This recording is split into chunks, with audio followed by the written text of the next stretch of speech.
وبث منهما رجالا كثيرا ونساء واتقوا الله الذي تساءلون به والأرحام إن الله كان عليكم رقيبا يا أيها الذين آمنوا اتقوا الله وقولوا قولا سديدا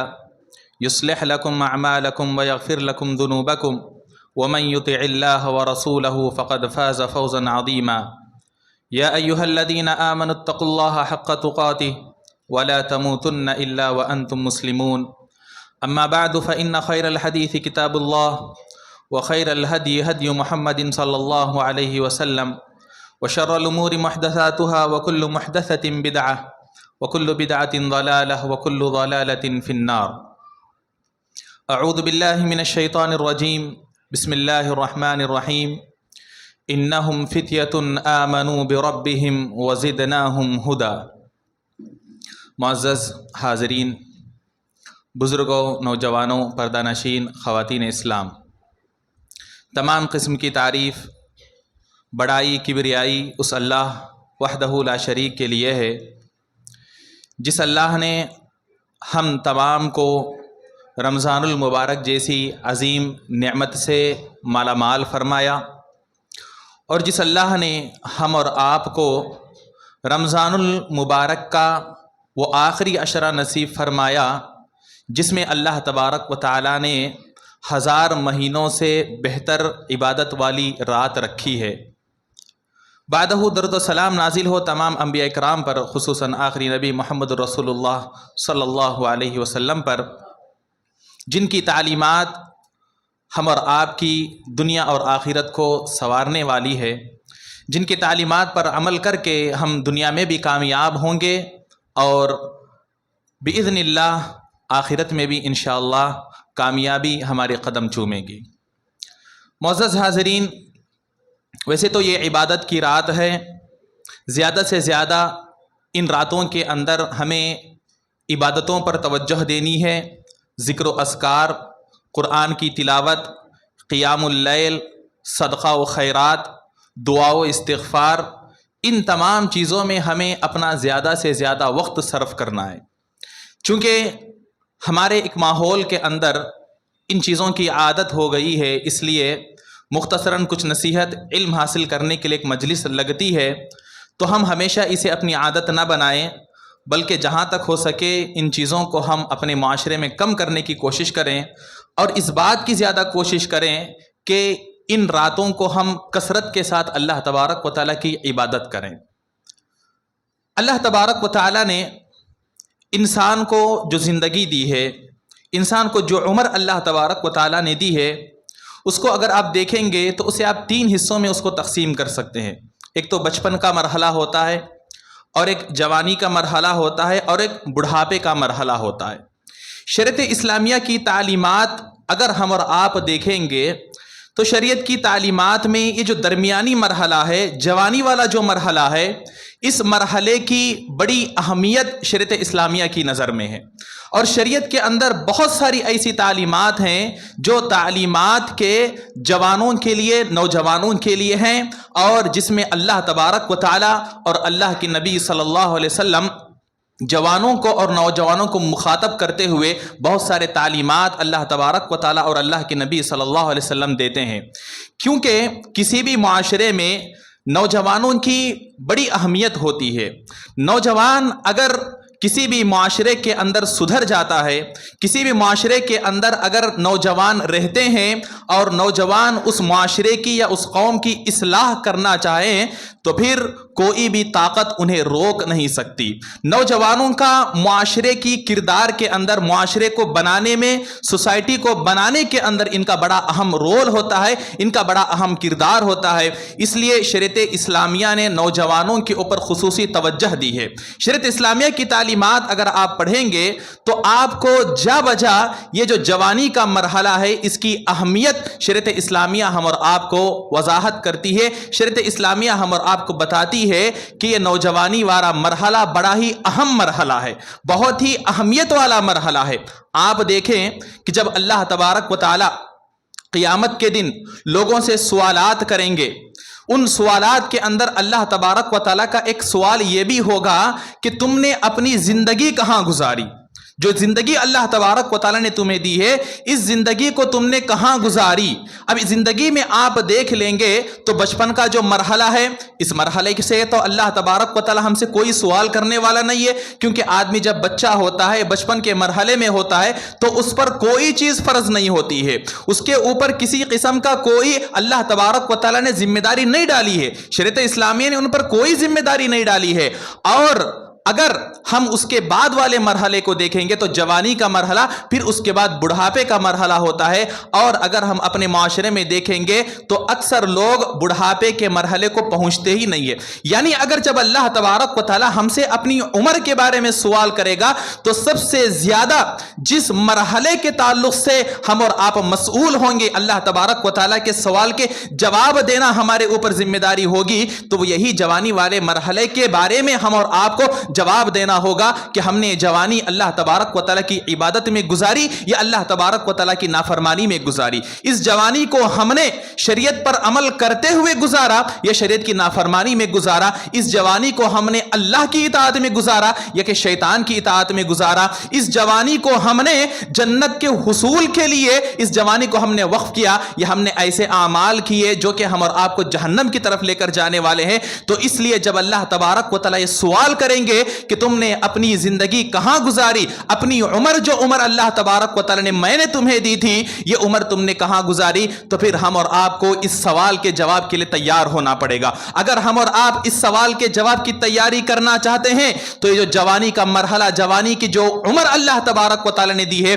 اس عمر میں ہی ہم اور آپ کو اس سوال کی تیاری کرنا ہے، عمل کے ذریعے سے اس سوال کی ہم اور آپ کو تیاری کرنا ہے، دین کے طرف رجوع کر کے ہم اور آپ کو اس سوال کی تیاری کرنا ہے، شریعت اسلامیہ کی تعلیمات پر عمل کر کے ہم اور آپ کو اس سوال کی تیاری کرنا ہے۔ اور اللہ کے نبی صلی اللہ علیہ وسلم نے جب حدیث میں یہ بات بتائی، کہا اغتنم خمسا قبل خمس، پانچ چیزوں سے پہلے غنیمت جانو، پانچ چیزوں سے پہلے غنیمت جانو۔ اس میں اللہ کے نبی صلی اللہ علیہ وسلم نے کہا کہ تم اپنی عمر کو غنیمت جانو، اپنی زندگی کو غنیمت جانو قبل اس کے کہ تمہیں موت آ جائے، یعنی موت آنے سے قبل جو وقت اللہ نے تمہیں دیا ہے، جو زندگی اللہ نے تمہیں دی ہے، اس زندگی سے خوب فائدہ اٹھاؤ، اس زندگی کو خوب اللہ کی عبادت میں لگاؤ، اسلام کی تعلیمات میں لگاؤ۔ اب زندگی جب کہی گئی تو اس زندگی میں بچپن کا بھی مرحلہ آ گیا، زندگی میں جوانی کا بھی مرحلہ آ گیا، زندگی میں بڑھاپے کا بھی مرحلہ آ گیا، لیکن پھر بھی اللہ کے نبی صلی اللہ علیہ وسلم نے جوانی کے مرحلے کو خاص طور پر ذکر کرتے ہوئے کہا وَشَبَابَكَ قَبْلَ حَرَمِكَ، بڑھاپا آنے سے قبل جوانی کو تم غنیمت جانو، بڑھاپا آنے سے قبل جوانی کو غنیمت جانو، کہیں ایسا نہ ہو کہ بڑھاپا آ جائے پھر جوانی کے اندر جو طاقت انسان کے اندر ہوتی ہے، جوانی میں انسان کے اندر جو جذبہ ہوتا ہے، بوڑھے ہونے کے بعد کہیں وہ جذبہ تم میں ختم ہو جائے، بوڑھے ہونے کے بعد افسوس کرتے ہوئے بیٹھ جائیں کاش میں جوانی میں اللہ کی عبادت کر لیا ہوتا، کاش میں جوانی میں اللہ تبارک و تعالیٰ کو راضی کر لیا ہوتا، اب میں کما نہیں پا رہا ہوں، جب جوان تھا تو خوب کماتا تھا، کاش میں اس وقت اللہ تبارک و تعالیٰ کے راستے میں خوب خرچ کیا ہوتا، کاش میں اللہ تبارک و تعالیٰ کے سامنے سجدے کیا ہوتا۔ کتنے لوگ ہیں بڑھاپے کے مرحلے میں پہنچ جاتے ہیں، بعد میں اللہ تبارک و تعالیٰ کی عبادت تو کرتے ہیں لیکن کبھی کرسی پر بیٹھ کر ان کو نماز پڑھنا پڑتا ہے، چاہتے ہیں، ان کے دل میں چاہت ہوتی ہے، یہاں پر بھی بہت سارے لوگ بیٹھے ہیں، آپ ان سے پوچھ سکتے ہیں، ان کے دلوں کے اندر یہ بات ہوتی ہے، ان کی خواہش ہوتی ہے کہ میں اپنے چہرے کو، اپنے پیشانی کو اللہ کے سامنے جھکاؤں، لیکن جھکا نہیں پاتے ہیں، کمزوری کی وجہ سے، بڑھاپے کی وجہ سے جھکا نہیں پاتے ہیں۔ آپ لوگ ابھی جوان ہیں، آپ لوگوں کے اندر ابھی طاقت موجود ہے، آپ اگر چاہیں تو اپنی زندگی کو، اپنی جوانی کو اللہ کے راہ میں قربان کر سکتے ہیں، آپ اگر چاہیں تو اپنی پیشانی کو اللہ تبارک و تعالیٰ کے سامنے رگڑ سکتے ہیں، جتنی عبادتیں آپ کرنا چاہیں کر سکتے ہیں۔ 1 گھنٹہ آپ نے تراویح کی نماز پڑھی، اگر آپ چاہیں تو پوری رات کھڑ کے تراویح کی نماز پڑھ سکتے ہیں، پوری رات کھڑ کے آپ قیام کر سکتے ہیں اور اللہ تبارک و تعالیٰ کے قرآن کی تلاوت کر سکتے ہیں۔ اسی لیے اللہ کے نبی نے کہا کہ بڑھاپے کے آنے سے قبل تم جوانی کو غنیمت جانو۔ زندگی کی بات کہہ دی گئی، پوری زندگی، اس کے اندر جوانی بھی آ گئی، پھر بھی جوانی کو خاص کر اللہ کے نبی صلی اللہ علیہ وسلم نے ذکر کرتے ہوئے کہا کہ بڑھاپے کو آنے سے قبل تم اپنی جوانی کو غنیمت جانو اور اس جوانی کو اللہ تبارک و تعالیٰ کی اطاعت میں شریعت اسلامیہ کی احکامات کے مطابق گزارو۔ اور جو حدیث ہمیشہ آپ لوگ سنتے رہتے ہیں، کئی مرتبہ آپ لوگوں نے اس حدیث کو سنا ہوگا کہ اللہ کے نبی صلی اللہ علیہ وسلم کہتے ہیں سبعۃ یظلھم اللہ فی ظلہ یوم لا ظل الا ظلہ، کل قیامت کے دن جب نفسی نفسی کا عالم ہوگا، سورج ہمارے سروں سے ایک ہاتھ اوپر ہوگا، لوگ پسینوں میں ڈوبے ہوئے ہوں گے،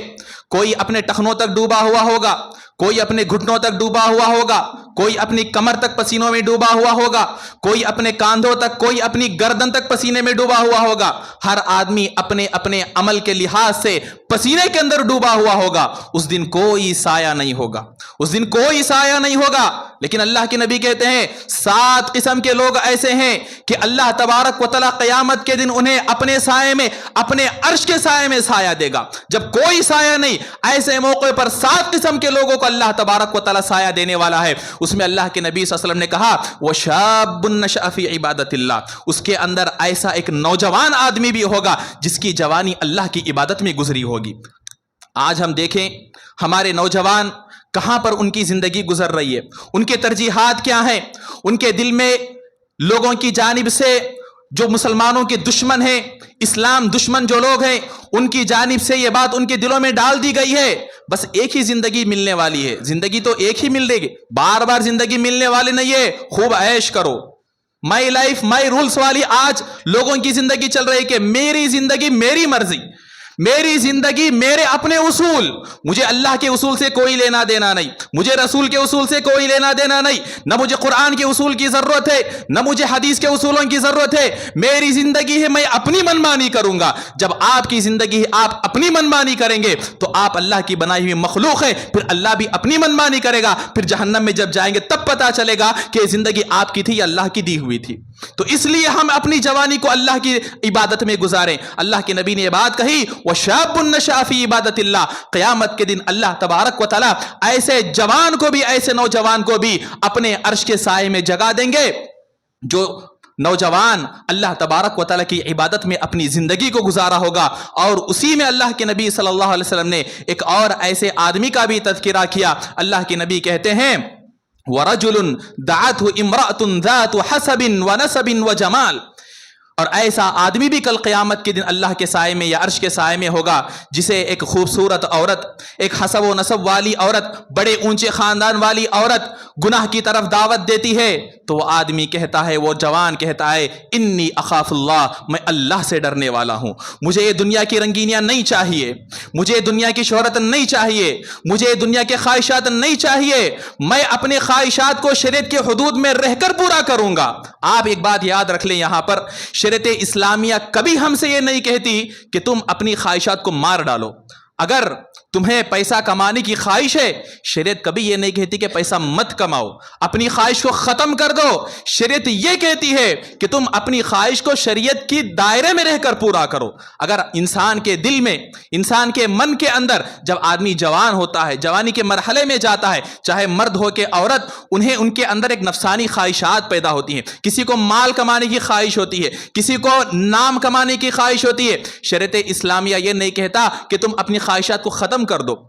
اپنی خواہشات کو مار دو اور پوری زندگی اللہ کی عبادت میں لگا دو، بلکہ شریعت یہ کہتی ہے کہ تم اپنی خواہشات کو اگر اسلام کے دائرے میں رہ کر پورا کرتے ہو تو یہ بھی عبادت ہے۔ اگر آپ حلال طریقے سے مال کما رہے ہیں نا تو یہ بھی اللہ تبارک و تعالیٰ کی عبادت ہے۔ اگر آپ حلال طریقے سے اپنے خواہشات کو پورا کرتے ہیں تو یہ بھی عبادت ہے۔ اگر آپ حلال طریقے سے، صحیح طریقے سے اپنی تمام خواہشات کو جو کہ جائز طریقے ان طریقوں سے آپ پوری کریں گے تو یہ بھی اللہ تبارک و تعالیٰ کی عبادت ہے۔ بہرحال تو جب اللہ تبارک و تعالی، اللہ کے نبی صلی اللہ علیہ وسلم نے کہا کہ ایسا آدمی بھی اللہ تبارک و تعالی کے سائے کے اندر قیامت کے دن اسے سایہ ملے گا جسے دنیا کی بہت ہی مالدار، خوبصورت اور حسب و نسب والی، خاندان والی عورت گناہ کی طرف دعوت دیتی ہے تو وہ آدمی کہہ دیتا ہے کہ انی اخاف اللہ، میں اللہ سے ڈرنے والا ہوں۔ یہ دنیاوی خواہشات اس کے ایمان کو کبھی متزلزل نہیں کر سکتی۔ یہ دنیا کے خواہشات کی وجہ سے وہ اپنے ایمان کو بیچنے کے لیے تیار نہیں ہوگا۔ آج آپ دیکھیں ہمارے نوجوان، کتنے نوجوان ایسے ہیں، اللہ تبارک و تعالیٰ ان تمام نوجوانوں کی حفاظت فرمائے، اللہ تبارک و تعالیٰ تمام نوجوانوں کے ایمان کی حفاظت فرمائے، اللہ تبارک و تعالیٰ تمام نوجوانوں کی عزتوں کی، عصمتوں کی حفاظت فرمائے۔ نوجوان، جب آج سوشل میڈیا کا دور ہے، آپ تمام جانتے ہیں، بتانے کی ضرورت نہیں ہے۔ سوشل میڈیا کے ایسے ایسے نئے نئے چیزیں آ رہی ہیں، نئے نئے ایپس آ رہے ہیں، پتہ نہیں کیا کیا چیزیں، ڈیٹنگ ایپس کے نام پر کتنی چیزیں آ رہی ہے، اس کے اندر نوجوان سرچ کرتا رہتا ہے۔ فرینڈ ریکویسٹ، اگر فیس بک کی آپ مثال لے لیں، فرینڈ ریکویسٹ میں کسی لڑکی کی ریکویسٹ آ گئی تو آدمی اگر اسے ایکسیپٹ کر رہا ہے تو مطلب یہ کہ وہ آدمی گناہ کے ایک مرحلے کی طرف آگے بڑھ رہا ہے۔ اگر کسی عورت کا آپ کو، کسی خوبصورت لڑکی کا اگر آپ کو فرینڈ ریکویسٹ آ رہا ہے اور اگر آپ اسے ڈیلیٹ ریکویسٹ کر رہے ہیں، مطلب یہ کہ عورت نے آپ کو گناہ کی طرف دعوت دیا اور آپ نے کہا میں اللہ سے ڈرنے والا ہوں، تمہاری ریکویسٹ کو میں قبول نہیں کروں گا، نہیں چاہیے مجھے خوبصورتی، نہیں چاہیے مجھے تمام چیزیں، آپ جیسے لوگوں کی دوستی ہم کو نہیں چاہیے۔ اگر ہمارا نوجوان یہ کام کرتا ہے یا ہماری اگر کوئی نوجوان لڑکی یہ کام کرتی ہے تو مطلب یہ کہ وہ اپنے خواہشات پر اللہ تبارک و تعالیٰ کے خوف کو، اللہ تبارک و تعالیٰ کے ڈر کو ترجیح دے رہی ہے۔ وہ کہتی ہے کہ مجھے اللہ سے لینا دینا ہے، وہ کہتا ہے کہ مجھے اللہ سے لینا دینا ہے، میں وہی کام کروں گا جو اللہ نے مجھے کرنے کے لیے کہا ہے، میں وہی کام کروں گی جو اللہ نے مجھے کرنے کے لیے کہا ہے۔ آج نوجوانوں کا اکثر حصہ، بڑا طبقہ کالجوں کے اندر پڑھ رہا ہے، نوجوان لڑکیاں بھی کالجوں کے اندر پڑھ رہی ہے۔ یہ منع، ہم اس بات سے منع نہیں کرتے کہ کالج جانا چھوڑ دیں، کالج جانا چھوڑ دیں، یہ نہیں ہے، لیکن آپ کالج جائیں تو شریعت کے حدود میں رہیں، شریعت کے حدود میں رہیں، چاہے نوجوان لڑکے ہوں کہ لڑکیاں ہو۔ اللہ تبارک و تعالیٰ کا بہت بڑا ولی ہے وہ نوجوان جو کالجوں میں پڑھنے کے باوجود کسی لڑکی سے اپنی دوستی کو نہیں رکھتا، کالج میں پڑھنے کے باوجود وہ آدمی اپنی عزت کی حفاظت کرتا ہے، تو وہ آدمی، وہ نوجوان اللہ تبارک و تعالیٰ کا ولی ہے۔ کہ ایسے معاشرے میں جہاں پر لڑکے لڑکی کی دوستی ایک عام سی بات ہے، لڑکا لڑکی اگر بیٹھ کر باتیں کرتے ہیں تو معاشرہ اسے خراب نظر سے نہیں دیکھتا، کہتے ہیں کہ یہ آزاد خیالی ہے، یہ انسان کی اپنی آزادی ہے، آدمی جو چاہے کرے، جس سے چاہے دوستی کرے، جس سے چاہے باتیں کرے، جس کے ساتھ چاہے گھومے پھرے، کسی کو کسی سے کچھ لینا دینا نہیں۔ ایسے معاشرے میں رہنے کے باوجود اگر ہمارے نوجوان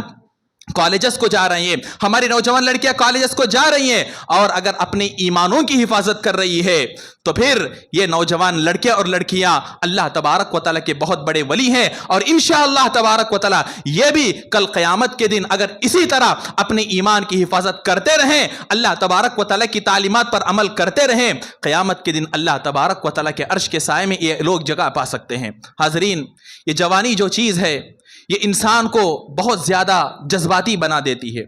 جوانی کے مرحلے میں انسان کے اندر مختلف قسم کے جذبات پیدا ہوتے ہیں، جوانی کے مرحلے میں مختلف قسم کے جو جذبات آتے ہیں، کبھی وہ چیزیں انسان کو دین سے دور لے کر چلی جاتی ہیں، کبھی خواہشات کے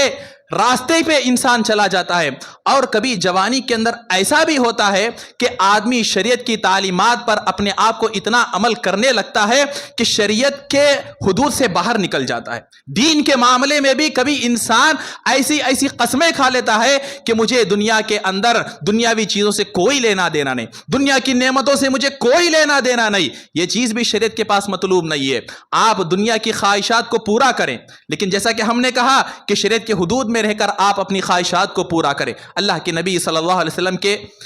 بیوی حضرت عائشہ رضی اللہ عنہا کے پاس 3 صحابہ اکرام آتے ہیں۔ 3 صحابہ اکرام آ کر اللہ کے نبی صلی اللہ علیہ وسلم کی زندگی کے بارے میں، اللہ کے نبی صلی اللہ علیہ وسلم کی عبادت کے بارے میں سوال کرتے ہیں کہ اللہ کے نبی کے صبح شام کیسے گزرتے ہیں، اللہ کے نبی گھر میں کیا کیا کرتے ہیں۔ حضرت عائشہ رضی اللہ عنہا نے پوری تفصیلات بتائی۔ بتانے کے بعد تینوں صحابہ نے کہا کہ اللہ کے نبی جن کے پچھلے تمام گناہ معاف کر دیے گئے، گرچہ کہ اللہ کے نبی کا کوئی گناہ نہیں ہے، پھر بھی اللہ نے کہا کہ آپ کے گناہ معاف ہیں، پھر بھی اللہ کے نبی کی یہ حالت، ہمارے بارے میں تو کوئی گارنٹی نہیں ہے، ہمارے گناہوں کی معافی کے بارے میں کوئی گارنٹی نہیں ہے، اور پھر ہماری زندگی میں کون سی عبادتیں ہیں۔ صحابہ کرام 3 صحابہ کرام تھے، تینوں مختلف قسم کی قسمیں کھاتے ہیں۔ ایک صحابی کہتے ہیں آج سے میں روزانہ روزہ رکھوں گا، ایک دن بھی میں روزہ نہیں چھوڑوں گا۔ ایک صحابی قسم کھاتے کہتے ہیں کہ میں رات بھر عبادت کرتا رہوں گا، میں رات میں سوؤں گا نہیں۔ ایک صحابی قسم کھاتے ہیں کہ میں عورتوں سے دور رہوں گا، شادی نہیں کروں گا۔ صحابہ قسم کھاتے ہیں، چلے جاتے ہیں، اللہ کے نبی گھر آتے ہیں۔ حضرت عائشہ رضی اللہ عنہ اللہ کے نبی سے کہتی ہیں کہ 3 صحابہ آئے تھے، اس طرح سے انہوں نے سوال کیا، ہم نے بتایا، پھر انہوں نے اس طرح سے قسم کھائی اور چلے گئے۔ اللہ کے نبی فوراً صحابہ کرام کو جمع کرتے ہیں، فوراً صحابہ کرام کو جمع کرتے ہیں اور کہتے ہیں انا اخشاکم للہ و اتقاکم، اے صحابہ کرام سن لو، میں تم میں سب سے زیادہ اللہ سے ڈرنے والا ہوں، سب سے زیادہ خوف اگر اللہ کا کسی کے دل میں ہے تو میرے دل میں ہے۔ اللہ کے نبی کیا کہنا چاہ رہے ہیں؟ اللہ کے نبی صلی اللہ علیہ وسلم ان کو سمجھا رہے ہیں۔ اللہ کے نبی صلی اللہ علیہ وسلم چونکہ وہ نوجوان تھے، جوان تھے، جذبات میں بہہ کر انہوں نے اس طرح کی قسمیں کھا لی کہ ہمیں دنیا سے کوئی تعلق نہیں رکھیں گے، ہم ہمیشہ روزہ رکھیں گے، ہم ہمیشہ اللہ کی عبادت میں گزار دیں گے، عورتوں سے ہم دور رہیں گے۔ اللہ کے نبی نے کہا کہ میں تم میں سب سے زیادہ اللہ سے ڈرنے والا ہوں، میری زندگی کو دیکھو، میری زندگی کو اسوہ بناؤ، میری زندگی کو رول ماڈل بناؤ۔ میں روزہ بھی رکھتا ہوں، روزہ چھوڑتا بھی ہوں، میں راتوں میں عبادت بھی کرتا ہوں، راتوں میں سوتا بھی ہوں، میں عورتوں سے شادیاں بھی کرنے والا ہوں۔ اللہ کے نبی صلی اللہ علیہ وسلم نوجوانوں کو ان کے جو جذبات ہیں، جذبات میں آ کر نوجوان چونکہ بہہ رہے تھے تو اللہ کے نبی نے انہیں سیدھا رخ دکھایا، انہیں سیدھا راستہ اللہ کے نبی صلی اللہ علیہ وسلم نے دکھایا۔ تو شریعت ہم کو یہ نہیں کہتی کہ پوری طرح دنیا کی طرف چلے جاؤ، اور شریعت یہ بھی نہیں کہتی کہ اپنے خواہشات کو ختم کرو اور پھر پوری طرح جس کے سنیاس کہتے ہیں سنیاس لے لو، اور اسی طرح اپنی زندگی کو عورتوں سے دور رکھ کر دنیا کے جو لذتیں ہیں، دنیا کی جو نعمتیں ہیں، ان سے دور رہ کر عبادتوں میں گزارو۔ یہ بھی شریعت اسلامیہ ہم سے طلب نہیں کرتی۔ اللہ کے نبی کی زندگی کو دیکھ لیں، اللہ کے نبی نے خود کہا کہ میں روزہ رکھتا بھی ہوں، چھوڑتا بھی ہوں، رات میں ایک حصہ عبادت کرتا ہوں اور سوتا بھی ہوں، اور میں بیویوں سے، میں عورتوں سے شادی بھی کرنے والا ہوں۔ شریعت اسلامیہ ہمیں یہی تعلیم دیتی ہے کہ تم اپنی خواہشات کو شریعت کے دائرے میں رہ کر پورا کرو۔ تو یہ جوانی کا جو مرحلہ ہے، یہ جوانی کا جو مرحلہ ہے، اس مرحلے کے اندر ہم اور آپ کو جذبات میں نہیں بہنا ہے، چاہے وہ دنیا کی طرف ہو یا دین کے معاملے میں ہو۔ ہم دونوں کے درمیان رہتے ہوئے اپنی جوانی کو اللہ تبارک و تعالیٰ کی عبادت کے اندر گزارنے کی کوشش کریں، اللہ تبارک و تعالیٰ کی اطاعت کے اندر گزارنے کی کوشش کریں۔ ہم اور آپ اسی بات کی ہمیشہ کوشش کرتے رہیں کہ میں جو بھی کام کروں یا تو اللہ تبارک و تعالیٰ کی فرمان کے مطابق ہونا ہے یا تو پھر رسول اللہ صلی اللہ علیہ وسلم کے فرمان کے مطابق ہونا ہے۔ اگر جوان چاہے گا تو معاشرے کا کایا پلٹ کر رکھ دے گا۔ نوجوان لوگ اگر متحد ہو جائیں گے، نوجوان اگر چاہیں گے تو بڑے سے بڑی قوت سے، بڑی سی بڑی طاقت سے وہ ٹکر لینے کے لیے تیار ہو جاتے ہیں۔ جو آیت کریمہ میں نے آپ کے سامنے خطبہ مسنہ کے بعد پڑھی، سورۃ الکہف، ہر جمعہ ہم اور آپ پڑھتے ہیں سورۃ الکہف۔ اس کا مطلب کیا ہے؟ کہف غار، یعنی غار والوں کا واقعہ اللہ تبارک و تعالیٰ نے اس سورت کے اندر ذکر کیا، جس کی وجہ سے اس سورت کا نام سورۃ الکہف رکھا گیا۔ اور آپ جانتے ہیں، سنے ہوں گے تفسیر کے اندر، غار والے کیا مطلب ہے؟ یہ کچھ نوجوان تھے، اللہ تبارک و تعالیٰ کہتا ہے انہم فتیۃ آمنوا بربہم وزدناہم ہدی، یہ کچھ نوجوان تھے جو ایمان لائے، فتیۃ آمنوا بربہم، اپنے رب پر ایمان لائے، وزدناہم ہدی، تو ہم نے ان کی ہدایت میں زیادتی کر دی، ہم نے ان کی ہدایت میں زیادتی کر دی۔ یہ نوجوان جب اس وقت ایمان لائے جبکہ وقت کا بادشاہ ایمان کے خلاف تھا، وقت کا بادشاہ نے اعلان کر دیا تھا کہ اگر کوئی ایمان لائے گا تو اسے ختم کر دیا جائے گا، اسے قتل کر دیا جائے گا۔ تو یہ نوجوان اپنی جوانی میں اپنے ایمان کی حفاظت کرنے کے لیے بادشاہ سے بھاگ کر ایک غار میں جا کر پناہ لیتے ہیں۔ تو پھر آپ واقعہ جانتے ہیں کس طرح اللہ تبارک و تعالیٰ نے ان کی حفاظت کی، کس طرح 300 سے زائد سال وہ غار کے اندر سونے کے بعد پھر وہ دوبارہ اڑتے ہیں۔ پھر تفصیلی واقعہ آپ جانتے ہیں۔ بتانے کا مقصد یہ ہے کہ اگر جوان آدمی چاہے گا تو وقت کی طاقت سے بھی ٹکر لینے کے لیے تیار ہو جاتا ہے۔ حضرت ابراہیم علیہ السلام کی زندگی کو دیکھ لیں۔ حضرت ابراہیم علیہ السلام وقت کے بادشاہ نمرود کے سامنے کھڑے ہو کر اللہ تبارک و تعالیٰ کی توحید کی دعوت دیتے ہیں۔ انہیں کسی کا ڈر نہیں ہے، کسی کا خوف نہیں ہے، کیونکہ جوانی ایسا مرحلہ ہے کہ آدمی کے پاس بہت ہی زیادہ جذبہ ہوتا ہے۔ ایسے موقع پر وہ کھڑے ہو کر دعوت دیتے ہیں، وقت کا جو طاقتور بادشاہ ہے، ظالم بادشاہ ہے، اس کے سامنے کھڑ کر دعوت دیتے ہیں اور اس سے مناظرہ کرتے ہیں، ڈیبیٹ کرتے ہیں، کہتے ہیں کہ میرا رب وہ ہے جو لوگوں کو مارتا ہے، جو زندگی بھی دیتا ہے اور موت بھی دیتا ہے۔ تو نمرود بھی کہتا ہے کہ میں بھی تو لوگوں کو مار سکتا ہوں، میں بھی تو لوگوں کو زندگی دے سکتا ہوں۔ پھر حضرت ابراہیم علیہ السلام کہتے ہیں کہ میرا رب وہ ہے جو سورج کو مشرق سے نکالتا ہے اور مغرب میں غروب کرتا ہے۔ تو اللہ تبارک و تعالیٰ کہتے ہیں فبہت الذی کفر، نمرود کے پاس کوئی جواب نہیں تھا، نمرود کے پاس کوئی جواب نہیں تھا۔ ایسے موقع پر اس طرح ذہن کے اندر یہ تمام چیزیں آنا یہ عام لوگوں کے بس کی بات نہیں ہے۔ جب آدمی کسی سے ڈرے بغیر نڈر ہو کر لوگوں کے سامنے کھڑا ہو جاتا ہے تبھی اس طرح کی چیزیں انسان کے دل میں، دماغ میں آتی ہیں، اور اللہ تبارک و تعالیٰ کی مدد بھی ان کے شامل حال رہتی ہے۔ اور پھر آپ جانتے ہیں کہ ابراہیم علیہ السلام کو اٹھا کر